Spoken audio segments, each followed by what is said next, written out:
Hey everybody, Dean Graziosi. Welcome to the Weekly Wisdom. I'm here with my good friend Matt Larson, also real estate extraordinaire, investor, friend, neighbor, the whole nine yards. If you don't know who Matt is, Matt was a machine shop worker about 7 years ago, up late watching this crazy infomercial, some fast-talking guy talking about real estate, got engaged, and well, made a pretty good impact on you. How many deals have you done so far? There's been so many I can't even keep track. It's been pretty amazing. Matt and I became really good friends, moved down to Phoenix. We work together. Pretty much every real estate deal I do now goes through Matt, which is pretty fantastic because I work with Matt. Matt works with so many of our students, helping us get deals and source deals, that we're just on the ground doing this so much. So we have a heartbeat of the country. We're buying all over the country. So we have a heartbeat of what's going on. So not only do I get to do deals, get to buy and hold, get to share some of them with other people, I also get to learn what's working, what's not, just like that. And obviously you get the benefit of it. So good to have you here, Matt. Matt's Thanks. in town. He's been on the road all over the place checking our deals out. Yep, it's good to be back. I like being back in Phoenix. Yeah, a little hot. Yeah. A little hot. Not complaining. Yeah, so Matt happened to be in the office, and I said, hey, I'm going to do a weekly wisdom for everybody. Jump in. And here's what I want to talk about today. So you forgot what it's like to struggle, be stressed, be worried. You know, there's so many people watching right now, Matt, that may have been watching our videos, have seen you, maybe have gone through the education, gone to our live events, enjoyed it, took it in, but they still didn't get that first deal. Life, something's holding them back. And I just thought it'd be good today. We're always talking about or real estate strategies. We did something about 4 or 5 blogs ago, you giving away some really great unfair advantages, the 25-to-1 bandit signs and stuff. But this month, I'm really focused on what's in between your ears that could be holding you back. And I look back at your success, dude. It's been an honor to watch it. And if you think back to where so many people might be watching right now, who are sitting there wishing they could do 5%, 2% of the deals you've done, or one deal, or if they're doing one deal a month, they want to go to 5.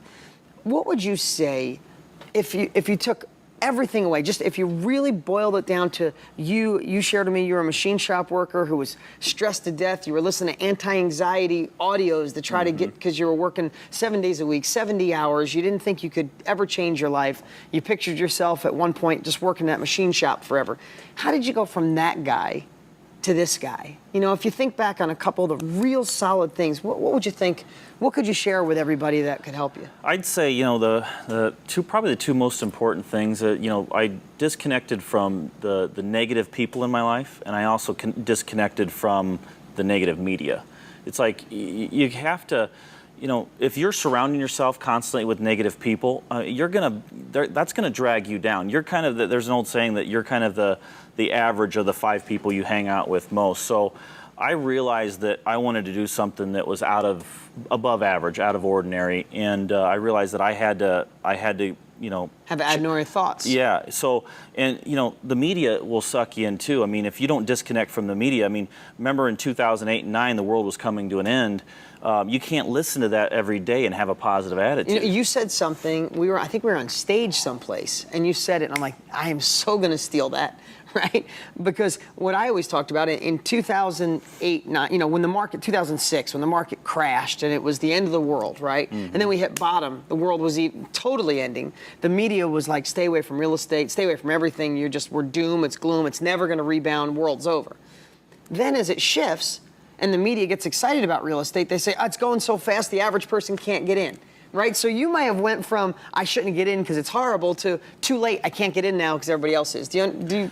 Yeah, I mean, I see it happen all the time, but you can't, you know, there's the America's economy, and then there's your own economy. You know, it doesn't matter when times are really good and the economy's booming, you know, there's a lot of people that are doing well, but when the economy goes down, that doesn't mean everybody's not doing well. There's a lot of people that have made a lot of money during the downturn, and that's what you have to understand is you have to separate yourself from everybody else. You have to say, I'm not doing what everybody else is doing. I'm doing something different, and what I'm doing is different works. Yeah, I mean, if you were writing a book and you were looking back on you of 8 years ago compared to you now, you think those things are really, I mean, I stress them so much, and I love hearing it from you. Yeah. We didn't set this up, but the negative news, I tell everybody, go on a news diet. Negative people, you could love them, but you can't let that affect you, because what you hear and what you think is really determines who you are and what goes on in life. Yeah. You know, if you're going into something thinking the glass is half empty, the glass will be half empty. Reality is what we think it is. Yep. And then I love that. I'll probably steal that one too. There's two types of economies. Like, we all have our own, and we get to create that. Yeah. You know, and so I think that stuff was really important, but also too, I mean, you have to,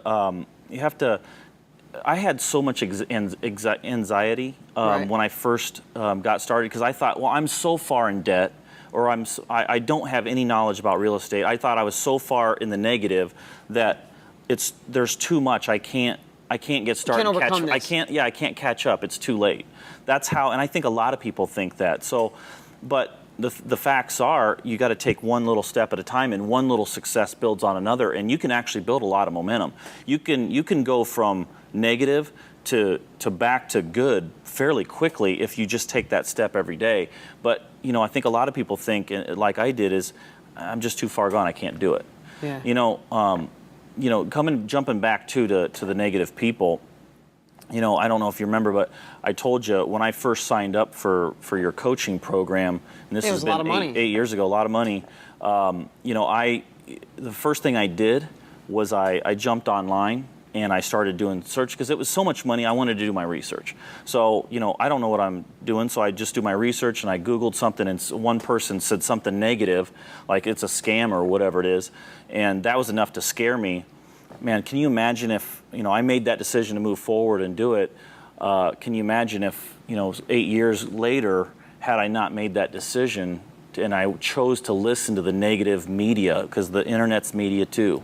Yeah. And I might not be where I'm at, where I'm at today. And it's not just about me. It's like, you know, my company's big enough now. Right, you not only changed your economy in your house, you changed the economy in lots of households. Yeah. Who go out to dinner more, they get their lawns mowed, they can pay their bills, and they can be a productive part of this. Of the society, the country. Has this shift market, it's just a horrible thing, right? It's too late to get in. Should everybody just stop? No, we've only just begun. I really think there's still a lot. I always tell everybody, you know, have a sense of urgency, go out there and work hard, because I don't know when the exact top is going to be. Right. But I know that I'm not going to slow down or stop until I find it, you know? Right, and as the market gets to the peak, everybody switches to wholesale. You think they'll be okay? Yeah, there's always a strategy to work whatever cycle you're in. So yeah, just stay a part of our systems. Always listen to us. Watch what we do. Don't overthink it, but know that this is what we do every day. So as we learn something, you guys get the benefit of it. I mean, unfortunately, Dean, there's been a lot of people, and we've heard them talk there's still people saying we haven't hit the bottom yet. Yeah, I'm like, there's a it's too double late. dip coming. That was 18 months ago. Yeah. And they sat on the sidelines and they waited because they thought it wasn't the right time. Imagine all the success they've missed out on. Yeah. You know. Yeah, don't miss now. Now is the time. Matt, appreciate you joining us, and stay engaged, stay a part of this community. Get out there and do it. Don't overthink it. Don't listen to the naysayers. Don't listen to the news. I asked Matt just wholeheartedly what were the two biggest things. He didn't say the secret strategy, the hidden vision that no one shared, this fabulous marketing idea. It's worry about the economy in your house. Don't listen to the naysayers. Don't listen to the negative news. Take action and know you can do it. Thanks, guys. We'll talk to you next week.